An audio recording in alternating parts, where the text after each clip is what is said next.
I am placed in Brook Glen Elementary in Taylor, South Carolina. I'm in Miss Kimbler's K-5 class with 21 kindergarten students.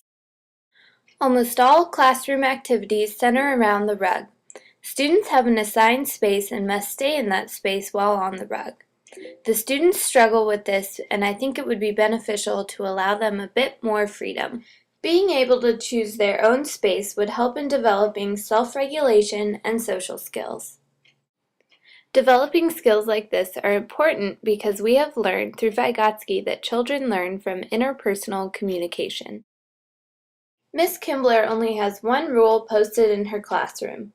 Don't stop me from teaching and don't stop you from learning.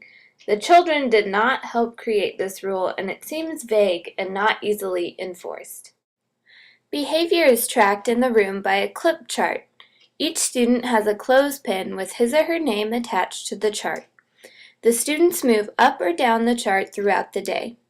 This tool is very effective and is something I want to use in my own classroom. Language arts, math, and art are the subjects most emphasized in the classroom, such as through the calendar, reading chair, and art center. Although these subjects are well represented, I see science and social studies are lacking.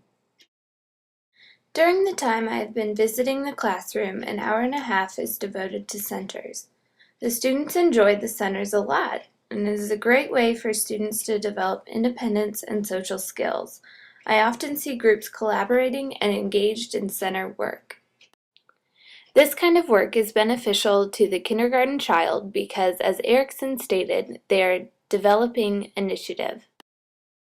One of their favorite centers is home living. Miss Kimbler has a good collection of dress-up clothes and kitchen supplies. I think that in addition, adding other themed items would help keep the center interesting. This center helps promote positive peer interactions and self-esteem. It is also recommended by DAP. Another way Miss Kimbler promotes self-esteem is by including each child's name on the word wall. Students can develop fine motor skills in the Art and the Discovery Center. The Discovery Center is filled with materials for students to manipulate. Here, the center is filled with pine cones and shredded paper, but I have also seen it filled with things like water or sand. Students develop large motor skills on the playground during the 2 recess periods they get per day.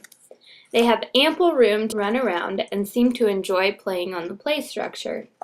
In addition, Miss Kimbler has the time for music and movement at the end of the day for the students to practice bodily awareness.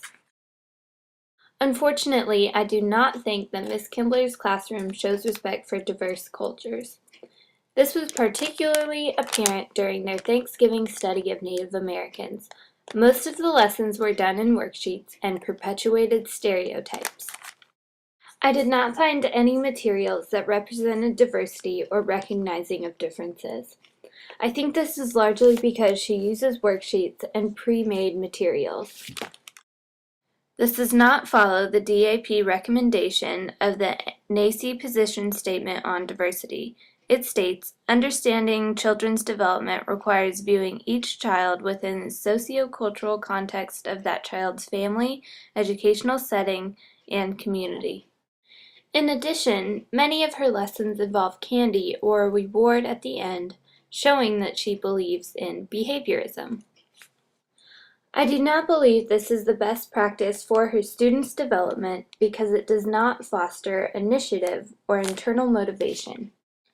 Likewise, it is unfortunate that I found almost no student work on the walls of the classroom. This does not show respect for the child, and most importantly, it does not give them a feeling of significance, which is essential for self-esteem. In summary, you can see from the walls of Miss Kimbler's classroom that her class is largely not student-centered. This can affect the development of initiative and self-esteem. She does, however, foster the development of fine and gross motor skills throughout her day, as well as having an emphasis on language arts and math. Being in this classroom has been a learning experience because I've seen some things that I've liked and a lot of things that I would do differently in my own classroom.